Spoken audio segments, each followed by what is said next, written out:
Hey there, everyone. Brick City Brown Chick coming at you with another episode. And this week, I want to reflect on what the last couple of weeks have been like for my generation, the Gen X folks. So, over the last couple of weeks, we have lost three significant people from our childhood years and our teen years. That is Malcolm-Jamal Warner, Hulk Hogan, and Ozzy Osbourne. I've heard several takes on all three of those people separately, and I just wanted to chime in with my own thoughts about each of them. I'm going to start with Ozzy Osbourne because that is the one of the three I sort of have the least connection with. I am not and have never been a metal girl, but I do understand Ozzy's significance for people who like heavy music. He was one of the first, along with his band Black Sabbath. You got Black Sabbath, Judas Priest, Iron Maiden. Those are sort of the three bands that really originated that loud, heavy rock sound.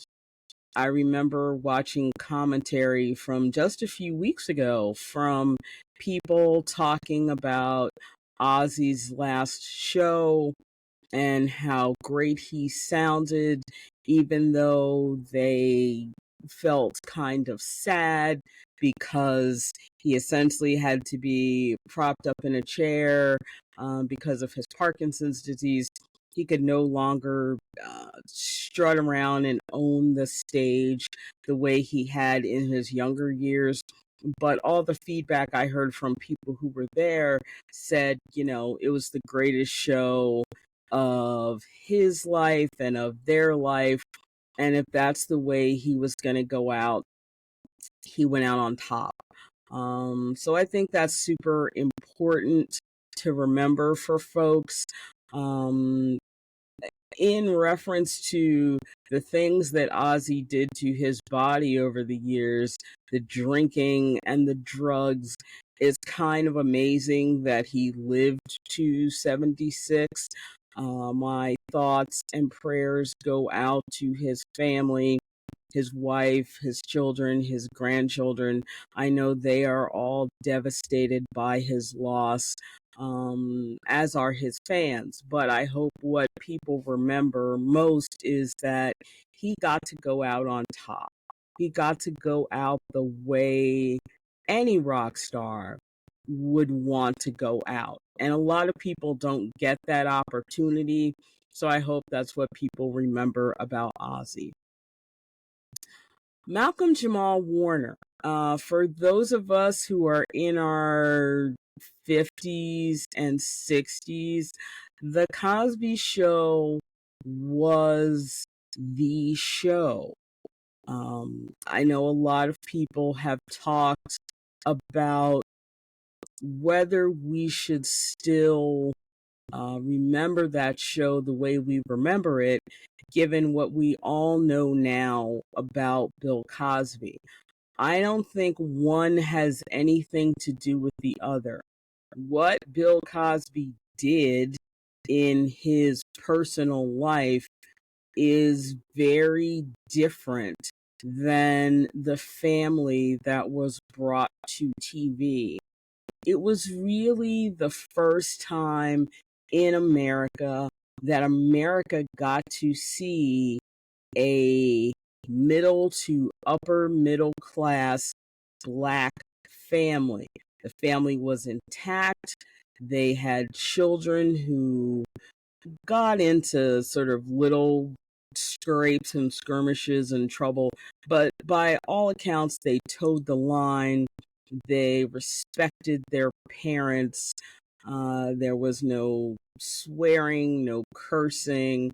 And I think some people felt like for that reason, The Cosby Show wasn't realistic.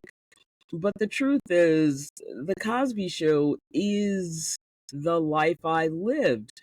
Both of my parents were school teachers. They were highly educated professional people. They had expectations of me that I was going to get good grades and do what I was told and not cause them trouble. So I did not have the connection to The Cosby Show that a lot of young black kids had, where it was an inspiration. But my connection to it was seeing my life played out on television. It was not a foreign concept to me because that was my life. And Malcolm-Jamal Warner was a huge part of that. As the only son in that family, he gave you a totally different perspective than the daughters did. And that became even more important after The Cosby Show went off the air because of what happened to Bill Cosby's real life son, Ennis. His son was killed under very mysterious circumstances. I don't think the case was ever solved. If it was, someone correct me on that down in the comments.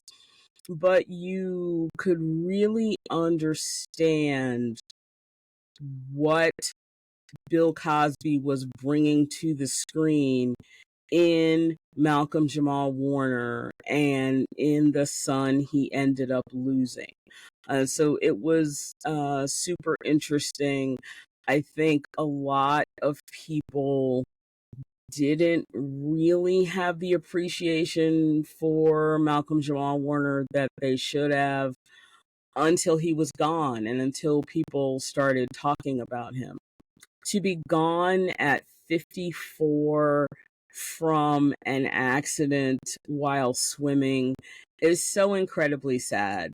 But it also reminds us that Mother Nature is nothing to play with. And I know a couple of people who've told me stories where they had experience where they were carried out in a current and couldn't tell which way was up or down and sort of basically got thrown out of the sea, either up onto the beach or up onto rocks, and were very lucky to have survived.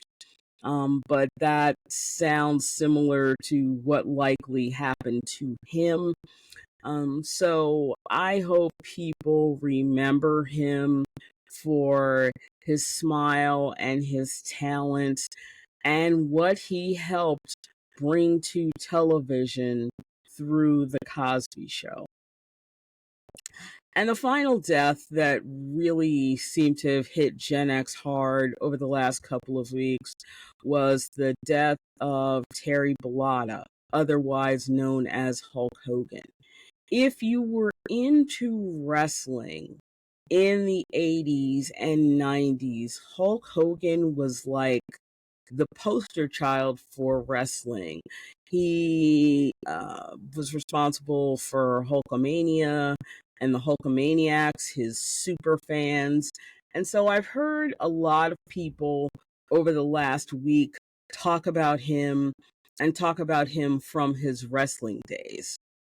I have also heard a lot of content creators, mostly Black content creators, talk about him in his later life and the fact that he was proudly a supporter of this current administration and this president, how he was racist. That's just the word. And he didn't want his daughter dating an N-word. I am not going to use the word, but you all know the word. And so a lot of Black people have said, you know, we have no feelings about him dying. Why should we? He was, you know, a horrible person.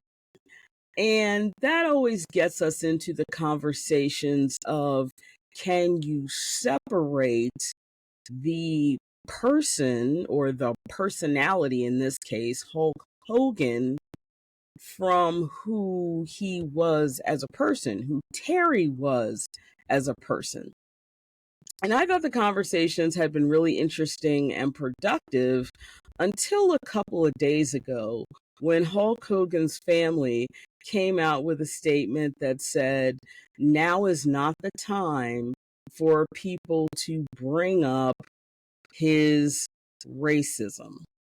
And I'm always just blown away when people say things like that. It's like, when is the right time? He's dead. That's what we're talking about. And we're talking about him in total, not just who he was as a wrestling personality, but who he was as a person. And who he was as a person was a proud racist. That's just part of who he was. So whenever people are like, you people, and by that they usually mean Black people, shouldn't be bringing these things up when someone dies. No, you should be totally honest when someone dies and not put them on a pedestal that they were some great, perfect person. None of us are perfect, first of all.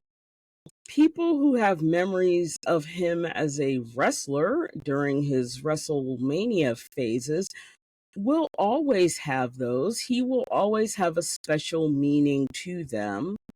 But to some of us, he will always have a different meaning because he was proud of who he was and not shy about the fact that he thought Black people were less than.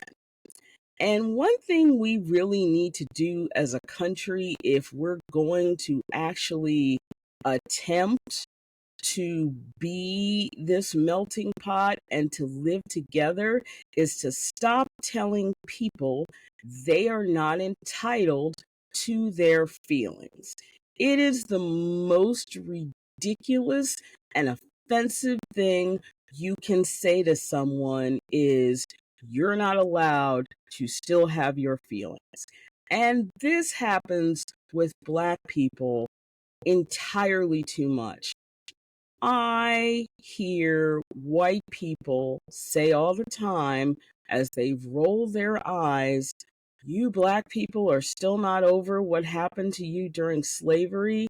You weren't even alive. Okay. I never hear anyone, and I mean literally anyone, say to Jewish people, you need to get over the Holocaust. Nobody says to Japanese Americans, you need to get over the fact that your ancestors were put into essentially concentration camps in the United States. Nobody does that. It's only done to Black people.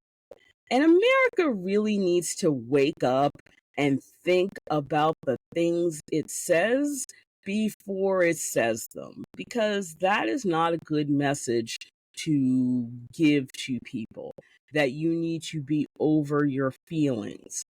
Feelings are what they are.